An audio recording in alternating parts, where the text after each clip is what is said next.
जैसा कि पिछले एपिसोड में हमने देखा था कि यू हाओ अब एक सेकंड लेवल का सोल मेंटर बन चुका है और उसकी कल्टीवेशन अभी थोड़ी लो थी, इसलिए डीन फैन उसे उसकी कल्टीवेशन इंक्रीज करने को कहते हैं, साथ ही सेकंड सोल रिंग को भी हासिल करने को कहते हैं। आज इस सेमेस्टर का आखिरी क्लास था तो टीचर जाओ सभी को ये अनाउंस करती है कि जिसके पास भी 2 सोल रिंग नहीं हुए वो नेक्स्ट सेमेस्टर क्लास ज्वाइन नहीं कर सकता। तभी यू हाओ का सोल ब्रदर टियांग उसे अपने होम टाउन ले जाने की बात करता है, पर उसकी ये शर्त थी कि वहाँ यू हाओ के अलावा कोई ना जाए। अब आगे क्योंकि अब ये सेमेस्टर खत्म हो गया था और हॉलीडेज भी स्टार्ट हो गए थे तो सभी अपने घर जाने के लिए बहुत ही एक्साइटेड थे। तभी टीचर जाओ वैंग डोंग और यू हाओ को अपने पास बुला के यू हाओ से उसकी दूसरी सोल रिंग के बारे में पूछती है, जिसपे यू हाओ कहता है कि मैं नेक्स्ट सेमेस्टर से पहले दूसरी सोल रिंग हासिल कर लूंगा। टीचर जाओ उन दोनों को क्लास लीडर के तौर पे छुट्टियों के बाद जल्दी आने को कहती है और अब छुट्टियां मनाने के लिए शी हाओ भी अपने घर लौट जाती है। इधर वैंग डोंग ये इमेजिन करते जा रहा था कि वो कब हैसन आइलैंड पहुंच के इनर कोर्ट यार्ड में पढ़ाई करेगा। तभी पीछे से यू हाओ मजाक में कहते हुए आता है कि क्या तुम अपने आप को एक जीनियस नहीं समझते? भला जीनियस को भी चिंता होती है कि वो इनर कोर्ट यार्ड एग्जाम में पास होगा कि नहीं। तो वैंग डोंग थोड़ा चिढ़ते हुए कहता है कि तुम्हारे पास तो 2 सोल रिंग भी नहीं है, तुम मुझ पे हंस रहे हो। अब वैंग डोंग यू हाओ से उसकी सोल रिंग के बारे में पूछता है क्योंकि यू हाओ ने वैंग डोंग को ये बताया था कि दूसरी सोल रिंग उसे सोल गाइडेंस डिपार्टमेंट देने वाली है, लेकिन असल में वो सोल रिंग यू हाओ को उसका सोल ब्रदर टियान दिलवाने वाला था अपने होम टाउन ले जाके, पर ये बात उसने किसी को बताने से मना किया था। तो यू हाओ को थोड़ा गिल्टी फील होता है वैंग डोंग से सच छुपाते हुए, पर यू हाओ को ये मजबूरी में अपने सोल ब्रदर टियान के सीक्रेट के लिए करना पड़ा। तभी यू हाओ के उसके सोल ब्रदर टियान की बातें याद आ जाती है। उसने यू हाओ से कहा था कि उसका दूसरा सोल रिंग डीन क्रिस्टल का होने वाला है और वो उसे अपने होम टाउन जो कि दुलाव कॉन्टिनेंट का नॉर्थ वेस्ट लैंड है वहाँ ले जाना चाहता है। तभी वैंग डोंग यू हाओ से कहता है कि हॉलीडेज के दौरान मैं अपने घर जाके अकेले शांति से प्रैक्टिस करूंगा, लेकिन मुझे इस बात का अफसोस होगा कि मैं तुम्हें दूसरी सोल रिंग दिलाने में हेल्प नहीं कर सका। तो यू हाओ कहता है कि क्या तुम मुझे छोड़ के नहीं जाना चाहते? तो वैंग डोंग अपनी सैडनेस को छुपाने के लिए यू हाओ को ऐसे ही फटकार देता है और वहाँ से जाने लगता है। तो इधर से यू हाओ कहता है कि ठीक है तो कल मैं तुम्हें स्टेशन छोड़ने आऊंगा। वैंग डोंग जाते हुए कहता है कि अगर तुम अपने इमोशंस को बाहर आने से रोक लोगे तो जरूर आना। अब हम नेक्स्ट डे देखते हैं जहाँ वादे के अनुसार यू हाओ वैंग डोंग को स्टेशन छोड़ने आ चुका है और वो दोनों ही ट्रेन आने का वेट कर रहे थे। साथ ही वो दोनों काफी दुखी थे एक दूसरे से टेम्परेरी दूर जाने की वजह से, और अब ट्रेन भी आ जाती है। तो वैंग डोंग बहुत ही दुखी मन से जाते हुए कहता है कि मैं जल्द से जल्द आने की कोशिश करूंगा और वो यू हाओ को उसकी सेफ्टी का ध्यान रखने को कह के अपने घर के लिए रवाना हो जाता है। लेकिन उन दोनों को लिटरली रोना आ जाता है एक दूसरे से दूर जाते हुए। अब यू हाओ भी सभी को याद करते हुए उन्हें बाय करके जा रहा होता है और अब यू हाओ ये ठान लेता है कि जब वो वापस आएगा तो उसके नए अवतार को देख के सभी सरप्राइज हो जाएंगे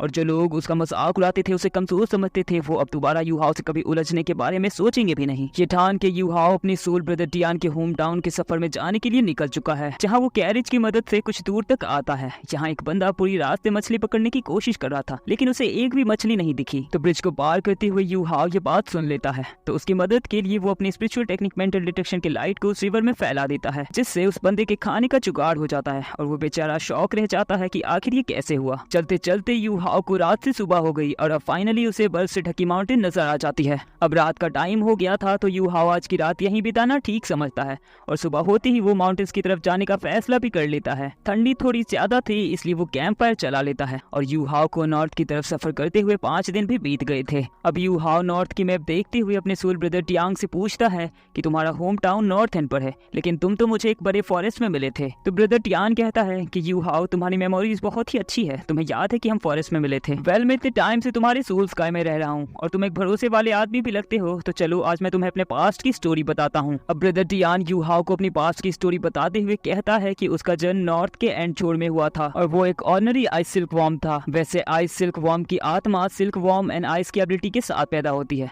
लेकिन हमारी लड़ने की क्षमता हमारी बॉडी के साइज पर डिपेंड करती है और उसी आइस में हमारे कई सारे एनिमीज भी होते हैं, इसलिए कोई भी सिल्क वॉर्म 10 साल से ज्यादा प्रैक्टिस करने तक जिंदा नहीं बच पाता। ये सुन के यू हाओ शॉक हो जाता है कि सिल्क वॉर्म आइस की पावर के साथ पैदा होते हैं और वो सोचने लगता है कि इसीलिए ब्रदर टियान मुझे हमेशा आइस सोल रिंग दिलाने की बात किया करता था। तभी ब्रदर टियान कहता है कि मैं इतना पावरफुल नहीं होता, वो तो मेरे साथ एक घटना हुई थी। जब मैं 13 साल का था तो कुछ गोल्डन क्रैब्स मेरे पीछे पड़ गए थे, इसीलिए उनसे बच के भागते भागते मैं दूसरे के आइस होल में गिर गया, जहाँ मुझे एल्वरेस्टिंग डार्क आइस मैरो मिला जो कि सिल्क वॉर्म की पावर को बढ़ाने के लिए बहुत ही यूजफुल है। तो मैंने वो सारे आइस पाउडर को खा लिया, जिसकी वजह से मैं 10,000 साल प्रैक्टिस किए हुए सोल बीस्ट जितना पावरफुल हो गया। सुबह हो गई थी इसलिए यू हाओ अब स्नो माउंटेन की तरफ बढ़ रहा था। चलते चलते ब्रदर टियान यू हाओ को बताता है, जहाँ तक मुझे पता है कि हमारे आइस सिल्क वॉर्म क्लेन में कोई भी इतना लंबा सर्वाइव नहीं कर पाया। पूरे सिल्क वॉर्म क्लेन की हिस्ट्री में टियान ही एक ऐसा सिल्क वॉर्म है जो 10 लाख साल तक सर्वाइव कर पाया। अब यू हाओ हाउ स्नो व्हील टूल का यूज करके तेजी से आगे की तरफ बढ़ने लगता है। तभी ब्रदर टियान यू हाउ को बताता है कि जब वो शिंडुओ फॉरेस्ट में आया था तो 10 लाख साल पुराने रेड डीमन ने उसे पकड़ लिया था और उसने अपनी बॉडी में मौजूद हेवन और अर्थ की पावर का यूज करके कई सारे 100,000 साल पुराने बीस्ट को अट्रैक्ट कर लिया था। पर टियान ने हार नहीं मानी और किसी तरह से वहाँ से बच के निकला, जिसके बाद वो यू हाउ से मिला। ये सुन के यू हाउ दुखी मन से कहता है कि उन्होंने तुम्हारे साथ बहुत ही बुरा किया। टियान कहता है कि जब फ्यूचर में तुम स्ट्रॉन्ग हो जाओगे तो हम मिलकर उन बीस्ट से बदला लेंगे। तो यू हाउ भी ब्रदर टियान को वादा करते हुए कहता है कि वो उसके बदले के लिए जम के मेहनत करेगा। अब चलते चलते ठंडी काफी बढ़ गई थी और उसी की वजह से आइस पार टूल भी जम जाती है। तो यू हाउ ब्रदर टियान से पूछता है कि अब उसे क्या करना चाहिए। तो टियान कहता है कि उसे इस जगह के बारे में कुछ नहीं मालूम है। ये सुन के यू हाउ घबरा जाता है कि अब उसे क्या करना चाहिए, क्योंकि यू हाउ को सफर करते हुए 8 दिन बीत चुके थे। तो टियान ब्रदर कहता है कि चिंता मत करो, मेरे स्पिरिट पावर की गाइडेंस में चलो। और वो यू हाउ के कपड़े उतरवा देता है और उसे बताता है कि उन्हें नॉर्थ कोर एरिया में जाना है और वो भी नॉर्थ एज एरिया में है। जिसके बाद टियान खुद एक वार्म सूट बन के यू हाउ के बॉडी पे लग जाता है। तो यू हाउ टियान की इस सूट की तारीफ करते हुए इसे थैंक्स करता है और अब वो दोनों नॉर्थ के कोर एरिया की तरफ जाने के लिए आगे बढ़ते हैं,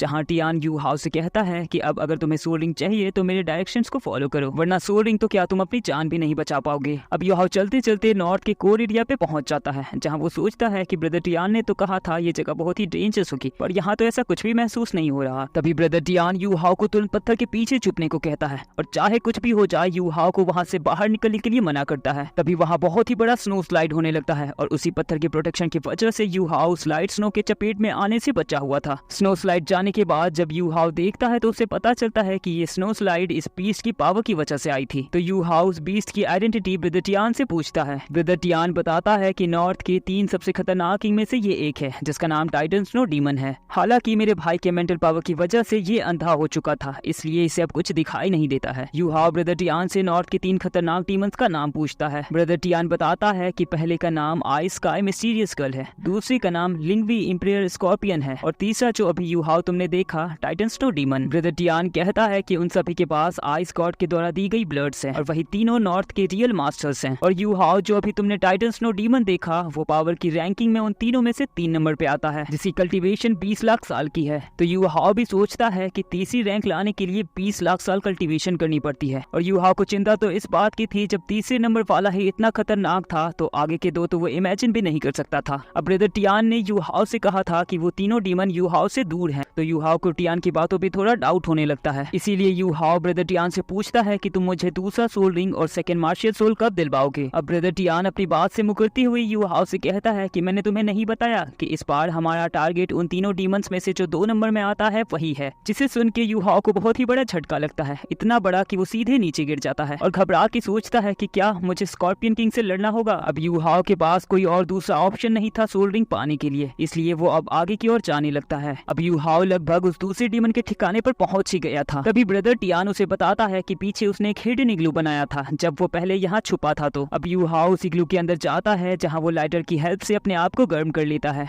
अब वो अपने प्लान को स्टार्ट करते हैं, जहाँ यू हाउ अपनी सोल्स का विजुअलाइजेशन में चला जाता है और अपने अंदर से कई सारे छोटे छोटे बबल्स बाहर निकाल लेता है। तभी ब्रदर टियान कहता है कि जब मैं तुम्हारे ब्रेथ को इन बबल्स में कैद करूंगा तो तुम जल्दबाजी मत करना और घबराना मत। ब्रदर टियान की इतना कहते ही ये एपिसोड यहीं पे खत्म होता है। वीडियो पसंद आई होगी तो वीडियो को लाइक करके चैनल को सब्सक्राइब जरूर कर लेना और कमेंट में अपना ओपिनियन जरूर बताना।